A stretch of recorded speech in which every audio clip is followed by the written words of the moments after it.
A gente está falando sobre a INC, a Igreja nas Casas, e semana passada a gente falou sobre o Incorporation, INC, né? Incorporation, que a ideia de incorporação, talvez a ideia inicial de empresas que pequenas partes se juntam para formar um grande corpo. Hoje eu queria pensar em uma outra INC, a INC dos inconformados, né? Inconformados com esse século, inconformados com as coisas que têm acontecido nesse mundo.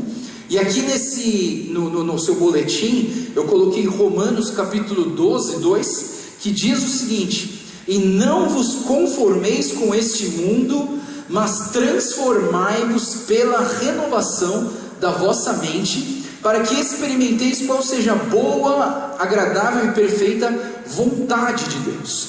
Então aqui esse texto ele fala para nós não nos conformarmos com esse texto. O texto completo, que eu diria que seria o versículo 1 e 2, ele diz o seguinte: rogo-vos, pois, irmãos, pela compaixão de Deus, que apresentei os vossos corpos como sacrifício vivo, santo e agradável a Deus, que é o vosso culto racional. Não vos conformeis com este mundo, mas transformai-vos pela renovação da vossa mente, para que experimenteis qual seja a boa, agradável e perfeita vontade de Deus. É muito importante que quando você olha para esse texto, quando você olha esse versículo que eu estou querendo chamar um pouco mais atenção, não vos conformeis com este mundo, mas transformai-vos pela renovação da vossa mente, existem duas palavras aqui muito importantes para a gente pensar, para a gente refletir. Primeiro é a palavra conformar e a segunda a palavra transformar. São duas coisas um pouco parecidas, um pouco ligadas, mas elas têm algumas diferenças muito importantes. Primeiro,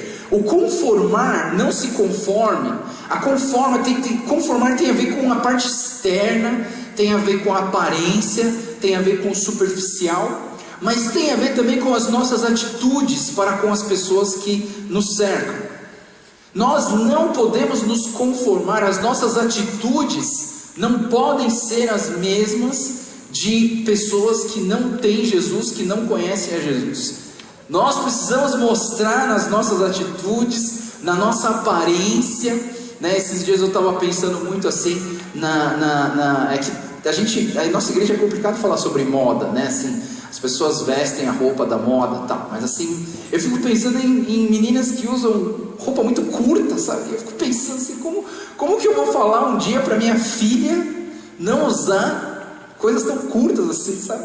E às vezes eu fico pensando, refletindo comigo mesmo. E essa semana eu vi um post que falava que as pessoas compram aquilo que está na vitrine, né? E às vezes, assim, vestir-se escandalosamente talvez venha também fazer com que você também esteja vendendo algo através da sua aparência.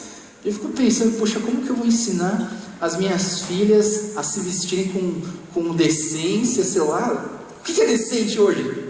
É muito relativo, né? Se a saia vem acima do joelho, abaixo do joelho, eu não sei explicar, mas eu ainda estou pensando. Mas uma coisa que eu fico pensando é em não me conformar com esse século. Por outra vez, a palavra transformar tem a palavra grega para transformar, ela vem nessa ideia de metamorfos, que é a metamorfose, a transformação interna de uma pessoa.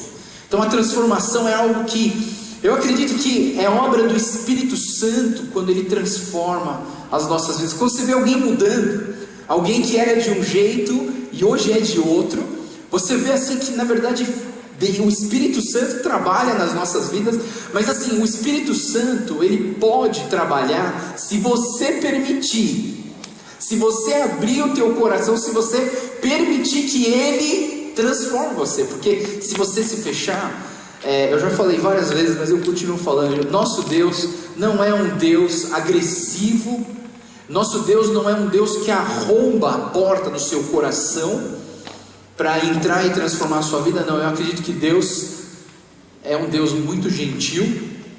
Aliás, em Apocalipse diz que Ele está batendo na porta, e se você não abrir a porta, você não vai experimentar isso. Mas eu queria que a gente pudesse concentrar esse versículo que a gente está lendo aqui, não vos conformeis com este mundo. Eu queria que a gente pudesse pensar em uma pergunta. Eu não sei se vocês já perceberam, mas eu gosto muito de perguntas, né? Eu gosto de fazer perguntas para mim mesmo. Na minha casa, quando eu estou estudando a Bíblia, quando eu estou preparando o sermão, eu sempre faço várias perguntas para mim mesmo. E eu gosto de anotar as perguntas, né? Porque essas perguntas me fazem refletir e pensar em muitas coisas, né? Faça perguntas para vocês mesmos, né? Eu lembro que quando eu estava cuidando do Inspira dos jovens, eu tinha um grupo de liderança dos jovens e eu dei um caderninho em branco para cada um deles. Eu falei assim: eu quero que vocês preencham esse caderninho com perguntas, né? Eu quero que vocês sejam uma geração que pergunta. Eu acredito que uma pessoa que sabe fazer perguntas é uma pessoa que pensa, é uma pessoa que está interessada, né? Sempre depois da aula, né, o professor sempre falou para você assim: alguém tem alguma dúvida? Aí ninguém levanta a mão. Aí eles falam: de duas uma, ou você não entendeu nada, né? Ou você entendeu tudo. Ninguém entende tudo, mas assim e eu fico pensando, né, que a pergunta também é a expressão de pessoas interessadas. Se você está interessado, você pergunta, na verdade. Alguém te fala uma coisa legal, aí você vai lá para aquela pessoa e você pergunta: mas como que faz isso? O que você faz? Como que você faz? Então é a pergunta. E eu fico pensando comigo mesmo: inconformados com o quê? O texto diz: não vos conformeis com este mundo. Inconformados com o quê? E olhando aquele vídeo que a gente começou o culto, olhando para aquele vídeo, a primeira coisa, a gente fica inconformado com a situação que a gente está vivendo. Esses anos, ano passado, esse ano, são anos de manifestações. As manifestações expressam o quão inconformados nós estamos com a situação política, quão inconformados nós estamos com a corrupção.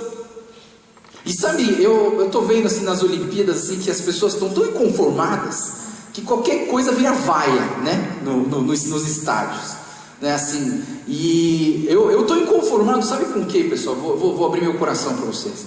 Eu estou inconformado com a guerra das medalhas. Sabe, quem aqui pratica esporte sabe disso. Quem pratica esporte pode concordar comigo. A gente não pratica esporte para ganhar medalha. A medalha é um produto dos resultados e da situação que fez com que você ganhasse uma medalha. Também, pouca gente que eu conheço que faz esporte, que ama fazer esporte, faz aquilo para ganhar uma medalha. E aí a gente tem uma mídia que não pensa na pessoa, não pensa no esforço das pessoas, só pensa em medalhas. Eu quero medalha. Hoje tem mais uma medalha, amanhã tem talvez uma outra medalha, e a gente fica querendo medalha. Sabe, eu tiraria da minha televisão todos os assuntos que falam sobre medalhas. Sabe, a gente faz esporte por prazer. Sabe, quando a gente, a melhor expressão do que eu posso explicar para vocês é quando eu ando de bicicleta. Eu tenho certeza que eu nunca vou chegar na frente do Xanguinho. Nunca. O cara tem as pernas gigantescas, a bicicleta tem um pneu, dele tem um pneu maior que a minha. Mas assim, sabe qual é o prazer de andar de bicicleta nessas trilhas? É quando eu chego no meu carro, eu falo: meu Deus, cheguei, graças a Deus, né? Quando eu chego, me sinto o cara mais realizado do planeta. Isso é esporte. Não importa quem ganha, quem perde. Eu não quero criar minhas filhas cobrando delas. Eu sei que a gente vive num mundo competitivo, vestibular, primeiro, segundo lugar, mas assim, eu não queria criar minhas filhas de uma forma extremamente competitiva, que ela, vencesse, fosse a melhor de todas as horas. Lá na minha garagem, eu e minha filha Sara, a gente joga tênis, né? E a gente eu coloco uma rede e a gente começa a trocar bolas. Aí um dia a gente vamos bater o nosso recorde. Nosso recorde era 19 trocas de bola. Aí eu e a Sara começamos. E a gente contava 2, 3. Aí um dia a gente fez 23. A gente trocou 23 bolas, eu e a Sara. Aí quando a gente errou no 23, nós dois, a gente se jogou no chão assim, fez que nem o Guga, assim, sabe? Ficou no chão assim, yes! Sabe, eu queria que a gente pudesse criar uma geração, sabe, inconformada com a questão de ganhar medalhas. A gente pudesse fazer as coisas pelo puro prazer de fazer. Puro prazer. E é por isso que eu fico pensando que tem algumas coisas que a gente tem que pensar. O que me deixa inconformado? O que eu fico inconformado por o quê? Eu vou abrir um texto aqui em Mateus 24, 4 a 13, que vai falar alguns assuntos do porquê que a gente precisa ficar inconformado. Quais são as coisas que a gente precisa ficar inconformado? O texto diz assim: Jesus respondeu: cuidado, que ninguém os engane, pois muitos virão em meu nome dizendo, eu sou de Cristo, enganarão a muitos. Vocês ouvirão falar de guerras, rumores de guerras, mas não tenham medo, é necessário que tais coisas aconteçam, mas ainda não é o fim. Nação se levantará contra nação, reino contra reino, haverá fomes, terremotos em vários lugares. Tudo isso será o início das dores. Então eles os entregarão para serem perseguidos e condenados à morte. E vocês serão odiados por todas as nações por minha causa. Naquele tempo muitos ficarão escandalizados, trairão e odiarão uns aos outros. E numerosos falsos profetas surgirão e enganarão a muitos. Devido ao aumento da maldade, o amor de muitos esfriará. Mas aquele que perseverar até o fim será salvo. E quando eu leio esse texto, eu vejo que nós precisamos ficar inconformados com algumas coisas que diz nesse texto. Por exemplo, precisamos ficar inconformados contra a violência. Nosso mundo está muito violento. Quem assistiu o jogo do Brasil ontem viu como o primeiro tempo foi violento, né? Absurdo a quantidade de faltas que foi feita, né? A gente não pode se conformar com a violência na nossa vida, na nossa casa, no nosso bairro, nas nossas palavras. Não podemos nos conformar. Não podemos nos conformar com as catástrofes. Sabe, eu vejo assim, às vezes a gente olha uma catástrofe e a gente troca, tá vendo no canal, a gente vê 150 pessoas foram mortas na França. Mais uma, vamos passar aí, vamos ver um outro programa mais legal. Nós não podemos nos conformar, nós precisamos também nos conscientizar dos refugiados, dos terremotos, das pessoas que sofrem. Sabe, nós precisamos, não podemos nos conformar com isso. Nós não podemos nos conformar com a injustiça social. Nós temos que lutar para que o nosso país seja um país mais justo. Nós não podemos nos conformar com o preconceito. E às vezes eu acredito que esse negócio de medalha é um preconceito. Sabe, você já olha para uma pessoa e você não sabe nem o nome dela. Você sabe, essa aqui é uma esperança de medalha de prata. Tipo, você não sabe nem o nome dessa pessoa. Você só fica com esse preconceito. Eu quero que essa pessoa, e ela perde, aí ela não é um nada, né? A pessoa fica triste, aí você já reclamar e a mídia começa a cair em cima. Tem uma judoca que perdeu que eu fiquei indignado. Cara, comentarista, assim, às vezes eu prefiro deixar o volume desligado e só assistir a luta, sabe? O comentarista estava dizendo assim que aquela lutadora, ela não teve o cardio. Eu falei, o que é cardio? Assim, ela não lutou com o coração dela, ela não deu o máximo. Fala sério. Quem numa Olimpíada lutando pelo país não vai dar o coração, tudo que ela tem lá? Aí o comentarista não se esforçou muito para ganhar essa luta. Fala sério, né? Isso é preconceito. Isso é um cara que só está pensando na medalha, só está pensando em sair do 20º lugar para entrar no 19º lugar da quantidade de medalhas que você ganha nas Olimpíadas. Sabe, preconceito, a gente não pode se conformar com isso. Não podemos nos conformar com falsos profetas. Sabe, tem surgido muitos falsos profetas, pessoas que são donas da verdade, que acham que conhecem tudo e que nada pode bater essas pessoas conhecem tudo. Não podemos nos conformar, e não podemos nos conformar com a corrupção também. Mas uma coisa que me chama a atenção nesse texto de Mateus 24, que o texto ele quase termina dizendo o seguinte: o amor se esfriará de quase todos. E sabe qual que é o contrário de amor? Não é o ódio. O contrário de amor é a vista grossa que a gente faz para as coisas. É o desprezo. É você olhar e não ter consideração nenhuma com algumas situações e com algumas pessoas. Eu vejo que mesmo na igreja, muitas vezes o amor tem esfriado. E eu queria que a gente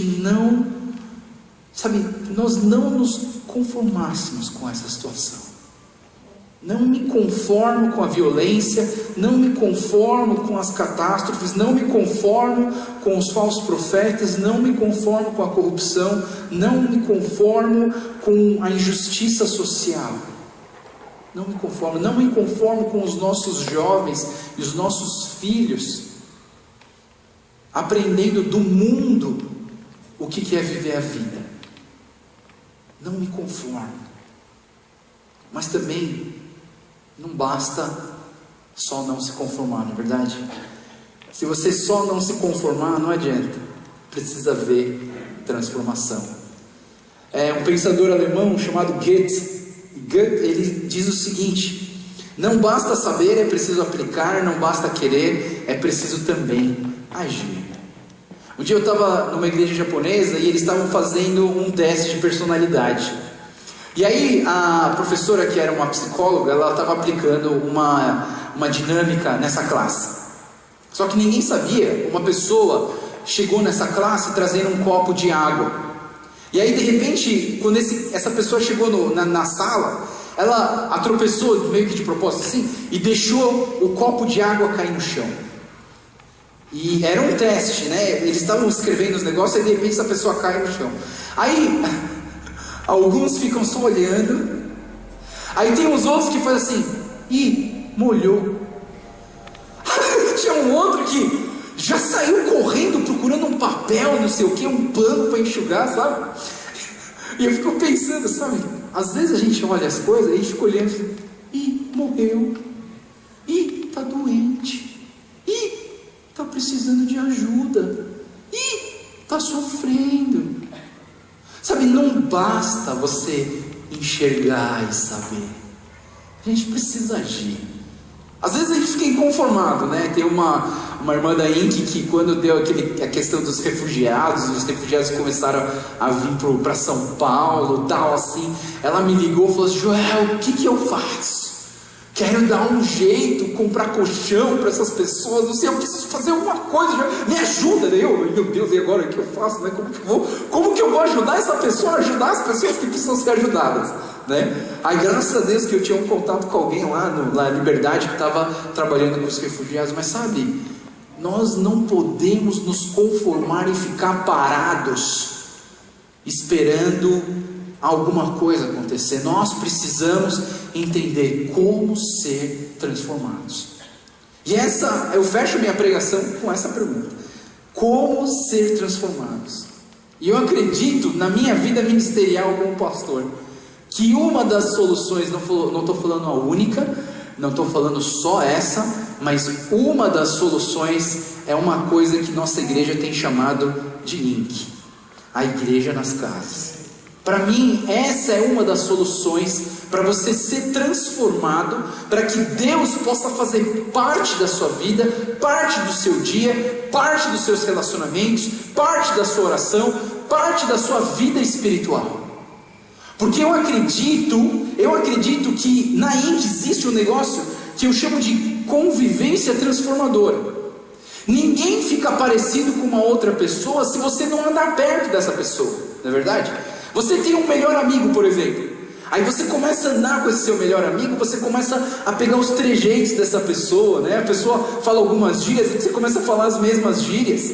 Às vezes até vestir roupas parecidas. Quando você anda muito junto de uma pessoa, você começa a se parecer um pouco mais com ela.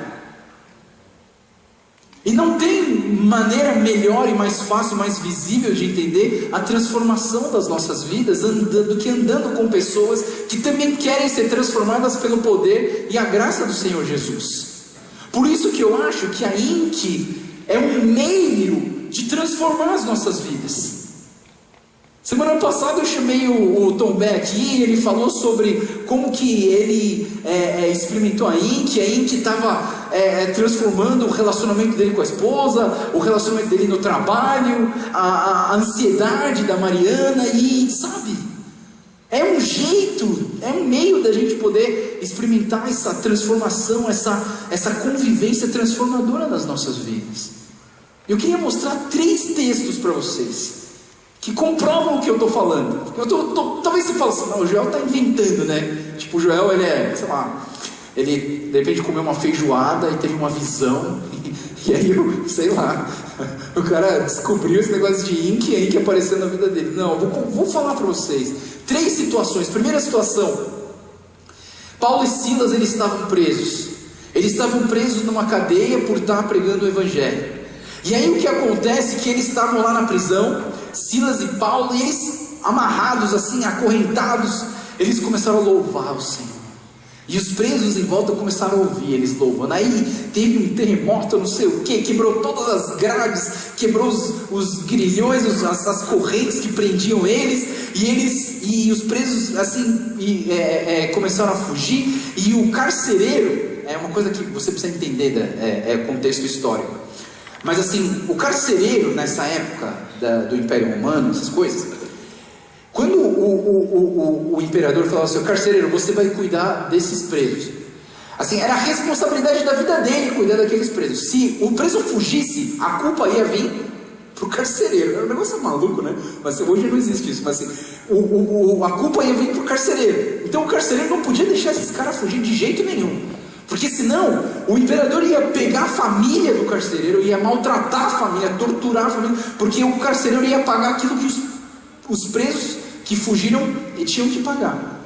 Então o que acontece é que depois desse terremoto, o carcereiro viu que as grades estavam quebradas e ele ia se matar. Ele pegou uma espada e ia fazer um harakiri, ele ia se matar para não ter que a família dele sofrer. Aí o texto diz o seguinte: o carcereiro pediu luz, entrou correndo e trêmulo, prostrou-se diante de Paulo e Silas, porque Paulo e Silas falaram: não se mata não, não se mata não, a gente está aqui, os presos não fugiram, a gente está aqui.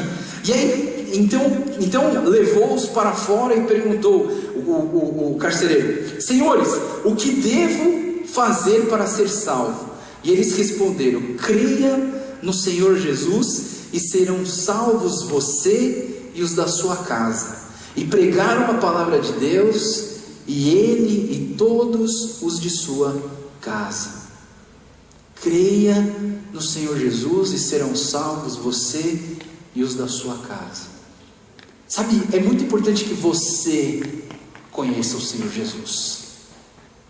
É muito importante que você creia no Senhor Jesus. Eu não estou falando aqui que existe que é automático, né? Tipo assim, uma pessoa conhece Jesus e todos os outros não precisam fazer nada, nem vir na igreja, continua a vida deles, eles já estão salvos. Não. Mas isso aqui é uma ideia que a gente precisa abraçar nas nossas vidas, porque se na minha casa só eu creio no Senhor Jesus, a minha casa, ela tem chance muito grande de que todos na minha casa conheçam o Senhor Jesus e sejam salvos. Talvez muitos aqui tenham os pais que não vão na igreja, muitos aqui têm irmãos que não vão na igreja, mas o fato de você já estar aqui buscando a Deus já é um grande passo para que a mão de Deus abrace todos da sua casa.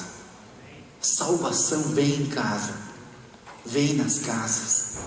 Uma outra situação, Pedro, ele depois em Atos, Deus estava falando para eles: olha, eu não quero que vocês salvem só os judeus, eu quero que vocês vão lá nos gentios, aqueles que não são judeus, e alcancem eles também para o Senhor Jesus. E Pedro falou assim: não é possível, Deus, não posso comer comida impura, não posso falar com gente que não é judeu, tal.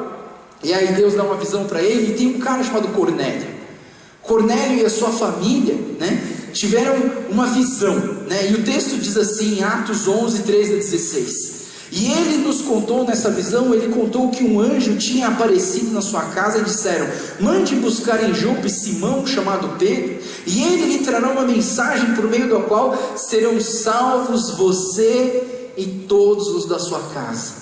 Quando comecei a falar, o Espírito Santo desceu sobre eles como sobre nós no princípio, e então lembrei do que o Senhor tinha dito: João batizou com água, mas vocês serão batizados com o Espírito Santo. Mais uma vez a gente vê que serão salvos você e todos da sua casa. É muito importante a gente entender isso. Eu não estou falando que aconteceu uma vez, que aconteceu duas vezes, mas a terceira vez. A terceira história que eu trago para vocês: Jesus encontrou um baixinho chamado Zaqueu. E esse Zaqueu, ele era um cobrador de impostos, era uma pessoa repugnante perante a sociedade, e esse baixinho, ele não conseguia ver Jesus. Ele subiu numa árvore para ver, e Jesus falou assim: eu vou lá na sua casa hoje. O fato de Jesus ter ido na casa de Zaqueu, aconteceu o seguinte em Lucas 19, 8 a 10.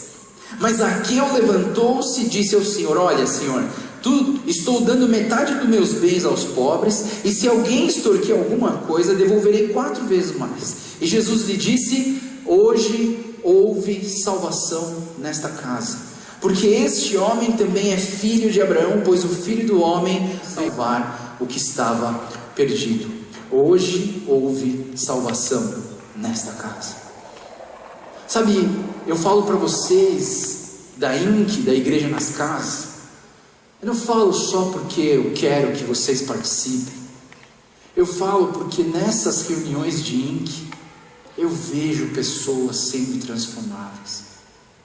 Eu falo porque eu olho para a Bíblia, e eu vejo a Bíblia me falando: Joel, há transformação quando o povo de Deus se reúne nas casas. Eu sei que muitos de vocês têm muitos afazeres, vocês têm uma agenda muito cheia, muitos viajam a trabalho. Mas sabe, é importante a gente abraçar essa ideia e entender quão importante é reunir as pessoas. Até os psicólogos entenderam isso. Quando eles fazem uma terapia de grupo, o que é aquilo ali? Pessoas reunidas compartilhando da sua dor, das suas vitórias, dos seus medos, das suas ansiedades. E no meio do grupo as pessoas são transformadas. Imagina se nesse grupo houvesse a presença do Espírito Santo lá dentro. A transformação ia ser gigantesca. Casamentos iam ser salvos. Pessoas iam largar os seus vícios. Pessoas iam se tornar missionários, cristãos missionários. Pessoas iam se portar mais com aqueles os necessitados. Eu acredito que hoje, quando o texto diz hoje, houve salvação nessa casa, é porque a casa é um lugar especial. Essas reuniões são especiais. Você pode chamar do que você quiser, de condomché, de comunidade, de célula, de grupos pequenos, grupos familiares. A gente só colocou o nome INC, mas a INC na verdade é uma reunião de pessoas que entendem que precisam ser transformadas, que precisam de descanso, que precisam de conforto, que precisam de ajuda e que querem ajudar. A INC é um lugar transformador. Sabe, eu fico pensando que o texto poderia dizer assim: e hoje houve salvação nessa INC.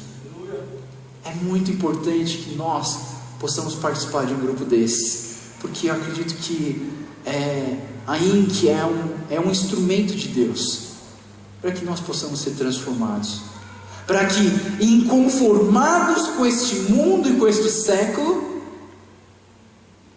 sejamos transformados pela renovação da nossa mente, para conhecermos quão boa, perfeita e agradável é a vontade de Deus.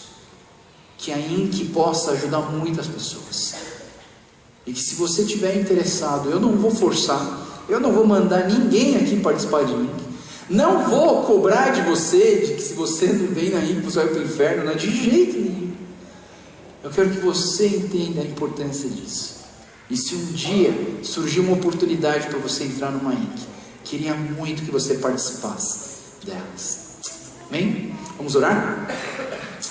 Senhor Deus, muito obrigado, Pai, mais um domingo que nos reunimos aqui na Tua casa para Te louvar e para Te engrandecer e para orar junto com o diácono que sempre ora aqui e para ouvir a Tua palavra.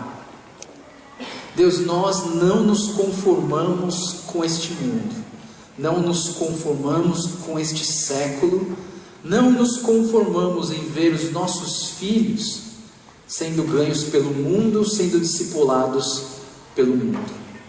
Pai, que o Senhor venha colocar em nossos corações esse desejo, essa também vontade de agir, em cuidar e discipular os nossos filhos nos Teus caminhos. Pai, eu oro também pelas INCs, as igrejas nas casas que tem acontecido aqui no nosso I4. Eu oro, Deus, para que o Senhor venha fortalecer, para que nós possamos ter mais líderes e abrir outras INCs que possam abraçar mais pessoas, para que essas pessoas possam ser também transformadas pelo Teu poder, pela Tua graça que nos basta e que se aperfeiçoa em nós o Teu poder na nossa fraqueza. Obrigado, Deus, por cada um aqui. Eu oro, Senhor, que o Senhor venha abrir os nossos olhos e possamos enxergar o Teu plano, que possamos ser transformados pela Tua presença em nossas vidas. Te louvamos e te agradecemos em nome do Senhor Jesus. Amém. Amém.